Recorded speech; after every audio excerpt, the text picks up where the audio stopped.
வணக்கம். ஔவையார். ஔவை என்பவர் யார்? இப்போ நான் துபாய், அபுதாபியிலிருந்து விடுமுறைக்கு செல்லும் பொழுது திருவனந்தபுரம் வானூர்தி நிலையத்தை மிகுதியாக பயன்படுத்துவதுண்டு.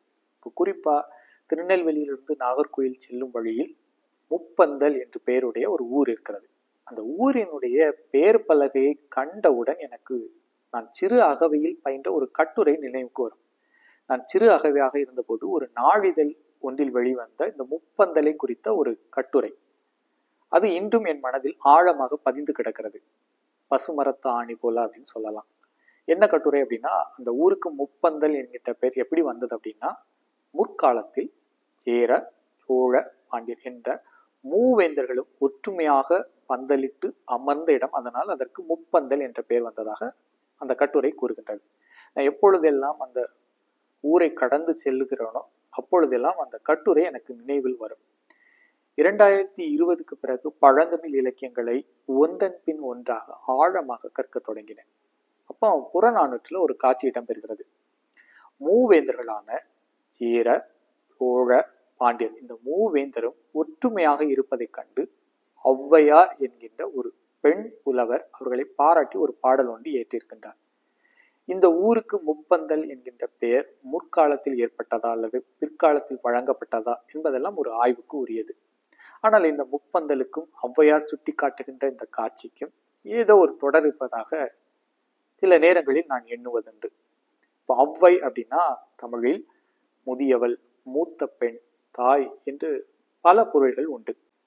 பள்ளி நாட்கள்ல நாம ஔவையார் இயற்றிய நூல்கள் அப்படின்னு சொல்லி ஆத்திச்சூடி, கொன்றை வேந்தன், மூதுரை போன்ற அறநெறி நூல்களை கற்றிருப்போம். இதெல்லாம் பிற்காலத்தில் இயற்றப்பட்ட நூல்கள். அதாவது ஔவையார் பெயரை கொண்டு இயற்றப்பட்டிருக்கலாம், அல்லது ஒரு முதிய பெண்மணியால் ஔவையார் என்று அழைக்கப்பட்டு பிற்காலத்தில் இயற்றப்பட்ட நூல்கள். அதே போன்று இடைக்காலத்திலும் ஒரு ஔவையார் வாழ்ந்ததாக கூறுகின்றார்கள்.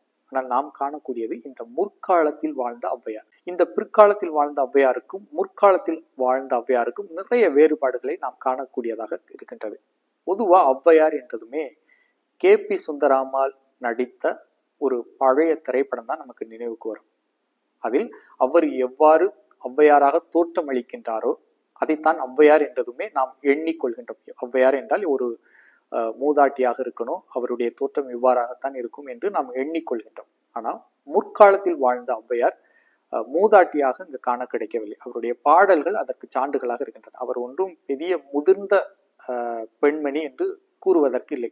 ஆனால் அறிவால் முதிர்ந்த பெண்மணி என்று நாம் கூறலாம். அவருடைய பாடல்கள் அதற்கு சான்றாக இருக்கின்றன. யார் இந்த ஔவையார் அப்படின்னு பாத்தீங்கன்னா, 2000 ஆண்டுகளுக்கு முன்பு தமிழ் நிலத்தில் வாழ்ந்த கடையேழு வள்ளல்களில் ஒருவரான அதியமான் நெடுமான் அஞ்சி என்பவருடைய உற்ற நண்பராக விளங்கியிருக்கின்றார் ஔவையார். இவர் நல்ல புலமை உடையவர், அரசியல் அறிவு உடையவர். அது மட்டுமல்ல, போரை விரும்பாத ஒரு பெண் புலவர். போர் ஏற்படாமல் தவிர்ப்பதற்கு தூதுவராகவும் சென்றிருக்கின்றார். அவருடைய பாடல்கள் புறநானூறு, அகநானூறு, நற்றுணை போன்ற பழந்தமிழ் இலக்கியங்களில் காண கிடைக்கக்கூடியதாக இருக்கின்றது. அவர் போரை விரும்பல. அதற்கு சான்றாக ஒரு அடி இருக்கிறது. ஒரு நாட்டுல போர் ஏற்பட்டால் அது அந்த நாட்டினுடைய மக்களையும் பாதிக்கும், அந்த நாட்டில் இருக்கக்கூடிய வளங்களையும் அழித்து ஒழித்துவிடும். அதனால் அது அவர் போரை விரும்பவில்லை ஔவையார்.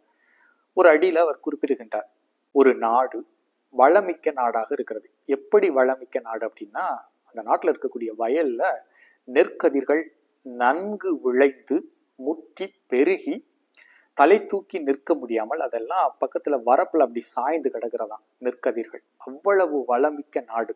அங்க போர் ஏற்பட்டால் அந்த வளங்கள் எல்லாம் அழிந்து விடும். இதை தடுப்பதற்கு யாரும் இல்லையா என்று ஒரு அறைகூவல் விடுக்கின்றார், குமுறுகின்றார், மனம் வருந்துகின்றார். ஒரு அடி அதற்கு சான்றாக இருக்கிறார். இறங்க விழிவது கொல்லோ என்று கூறுகின்றார். இறங்க விழிவது கொல்லோ என்று கூறுகின்றார். அது மட்டுமல்ல, போர் ஏற்படாமல் தூதுவராகவும் சென்று போரையும் தடுத்து நிறுத்தியிருக்கின்றார். இப்ப குறிப்பா சொல்லணும் அப்படின்னா, தொண்டைமான் என்கின்ற மன்னன் அதியமான் மீது போர் தொடுக்க விரும்பினார். இரு மன்னர்களுக்கு இடையே ஏற்படுகின்ற போரினால் பாதிக்கப்படுவது அந்நாட்டு மக்களும் அந்நாட்டு வளங்களும். அத்தகைய அழிவு ஏற்படாமல் இருப்பதற்காக இவர் தூதுவராக செல்கின்றார். முதல் பெண் தூதுவர் ஔவையார் அப்படின்னு சொன்னா அது மிகையாகாது. இப்ப திருக்குறள்ல தூதுவருக்கு ஒரு இலக்கணம் கூறப்படுகிறது. அன்பு, அறிவு, அன்பு, அறிவு, ஆராய்ந்த சொல்வன்மை, தூதுரைப்பாருக்கு இன்றியமையாத 3 என்று கூறுகின்றார். இந்த 3 குணங்களும் ஒருங்கே அமைந்தவர் தான் ஔவையார். பொதுவாக நீங்க தூதுக்கு செல்கிறீங்க அப்படின்னா பகை நாட்டு அரசன் காது கொடுத்து இனிமையா கேட்க மாட்டான். அதனால நீங்க சொல்லுவதை சுருங்க சொல்லி அவனுக்கு விளங்க வைக்கணும், போரை தடுக்க வைக்கணும். அதுதான் தூதருக்கு இன்றியமையாத ஒரு வேலை. இல்லை என்றால் தூதரையும் அவர்கள் கொண்டு விடுவார்கள். ஆனால் இவர் தொண்டைமானிடம் செல்கின்றார். தூதுரைக்க வந்திருப்பதை அறிந்த தொண்டைமான் அவரை தன்னுடைய படைக்கருவிகள் இருக்கும் இடத்திற்கு அழைத்து செல்கின்றார். அந்த படைக்கருவிகள்லாம் கடுமையான காவல்ல இருக்கு. படைக்கருவிகள் அனைத்துமே கூர்மையாக பட்டை தீட்டப்பட்டு வரிசையாக அடுக்கி வைக்கப்பட்டிருக்கிறது. பளபளப்பாக இருக்கிறது. அதற்கு நெய் பூசப்பட்டு மாலைகள் அணிவிக்கப்பட்டு இறகுகளால் அது சூட்டப்பட்டிருக்கிறது. இதையெல்லாம் பார்த்துட்டு ஔவையார் தொண்டைமானிடம் கூறுகின்றார், அதியமான் நாட்டுல போர் வீரர்களும் படை வீரர்களும் எப்படி இருக்கிறாங்க தெரியுமா? குறிப்பா படை வீரர்கள் எப்படி இருக்கிறாங்க அப்படின்னா, ஒரு பாம்பு உங்களை கடிக்க வருகிறது, தீண்ட வருகிறதுன்னா நீங்க ஒரு கோல், ஒரு கம்பு, ஒரு தடி எடுத்து அதை அடிக்க முற்படுவீங்க. அப்படி கீழே அடித்துட்டு ஒரு நொடிக்குள்ள அதை மேலே எடுக்கிறதுக்குள்ள அந்த ஒரு நொடி பொழுதுல அந்த பாம்பு விரைந்து உங்களை கடிக்க வரும். அது போன்றுதான் அவன் நாட்டுல இருக்கக்கூடிய படை வீரர்கள்.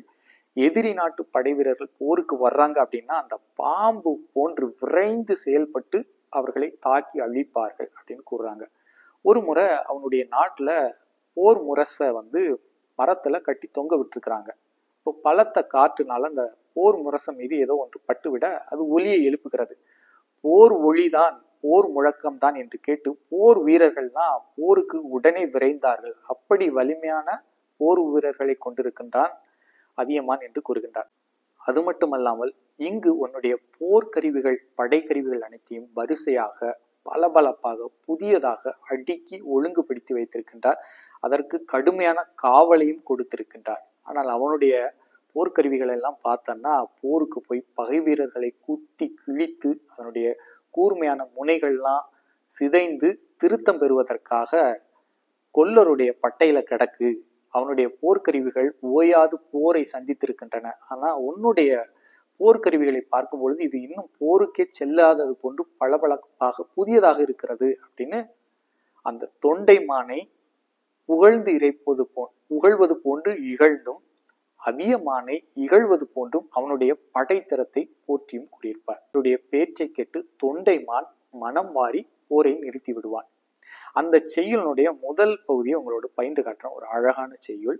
இவ்வே ஈலி அணிந்து மாலை சூட்டி கண் திரள் நோன் கால் திருத்தி நெய் அணிந்து கடியுடை வியன் நகர் அவ்வே அவ்வே பகைவர் குத்தி கோடு நுதி சிதைந்து கொட்டுரை குட்டில் மாதோ என்று குறிப்பிடுகின்றார். அது மட்டுமல்ல, அதியமானை மேலும் ஒரு தொடராலும் சிறப்பிக்கின்றார். அண்ணல் என் கோமான் வைநுதி வேலை. அவனுடைய வேல்லாம் எப்பவுமே கூர்மையாக இருக்கும். கூர்மையான வேலை உடையவன் தான் அதியமான் அப்படின்னு குறிப்பிடுகின்றார். அதியமானுடைய காலத்தில் வாழ்ந்திருக்கின்றார். அப்பொழுது மூவேந்தர்கள், அதாவது சேர, சோழ, பாண்டியர் இவர்கள்லாம் ஒற்றுமையாக கூடியிருப்பதை கண்டு மிகவும் மகிழ்கின்றார். இதே போன்று இவர்கள் எப்பொழுதும் ஒற்றுமையாக இருக்க வேண்டும் என்றும் விரும்பினார். இவ்வாறு மூவேந்தர்கள் ஒன்றுபட்டு இருந்தால் அந்த நாடு வளம் பெறும், வளர்ச்சி மேல் வளர்ச்சி எய்தும் என்பது அவருடைய விருப்பமாக இருந்தது. ஆனால் காலந்தோறும் இவரை போன்ற ஒரு ஔவையார் நமக்கு கிடைக்க பெறாததுனாலோ என்னவோ ஔவையாரின் பெயரை கொண்டு பிற்காலத்தில் நன்னெறி நூல்கள் இயற்றப்பட்டதாக எனக்கு தோன்றுகிறது. மேலும் அதியமான் இறந்த பொழுது எண்ணி மிகவும் வருத்தம் அடைகின்றார். அதற்கு ஒரு பாடல் சான்றாக இருக்கிறது. அதாவது சிறிய கட்பெறின் எமக்கீயும் மண்ணே, பெரிய கட்பெறின் யாம் பாட தாம் மகிழ்ந்துண்ணும் மண்ணே அப்படின்னு ஒரு பாடல் உண்டு. சிறிய கல் கிடைத்தாலும் எமக்கு கொடுத்து மகிழ்வியே, அது மட்டும் இல்ல பெரிய கல் கிடைத்தாலும் நாங்க பாட நீ குடிப்பியே அப்படின்னு அந்த பாடல் தொடங்கும். அதுல கூட அவங்க சொல்லுவாங்க, நீ கறிச்சோறு எங்களுக்கு கொடுப்ப, கறி தசை நிறைந்த கறியெல்லாம் எங்களுக்கு கொடுத்துட்டு இருக்கிற மீதியத்தான் நீ உண்பியே அப்படின்னு அதியமான் இறந்த பிறகு அவனை நினைத்து வருந்திய பாடல்களும் உண்டு. இந்த ஔவையார் என்பவர் போரை விரும்பாதவர், அரசியல் அறிவு படைத்தவர், நன்கு புலமை அறிவு மிக்கவராகவும் இருந்திருக்கின்றார். அது மட்டும் இல்ல, அவருடைய அறிவின் முதிர்ச்சினாலோ அவருக்கு ஔவையார் என்கின்ற பெயர் வழங்கப்பட்டதா என்பதும் ஒரு வியப்பான செய்திதான். ஔவையார் என்ற பெயரில் பிற்காலத்தில் பல ஔவையார்களும் எழுந்திருக்கின்றார்கள். ஆனால் முற்காலத்தில் இருந்த ஔவையார் இவர்களிலிருந்து சற்று வேறுபட்டவர் என்று கூறலாம். இந்த காணொலி உங்களுக்கு விருப்பமான காணொலி அப்படின்னா மற்றவர்களுக்கு பகிர்ந்து கொடுங்க. முதல் முறையா என்னுடைய சேனலை பார்க்குறீங்கன்னா மறக்காம சப்ஸ்கிரைப் பண்ணுங்க. மீண்டும் சந்திப்போம். நன்றி.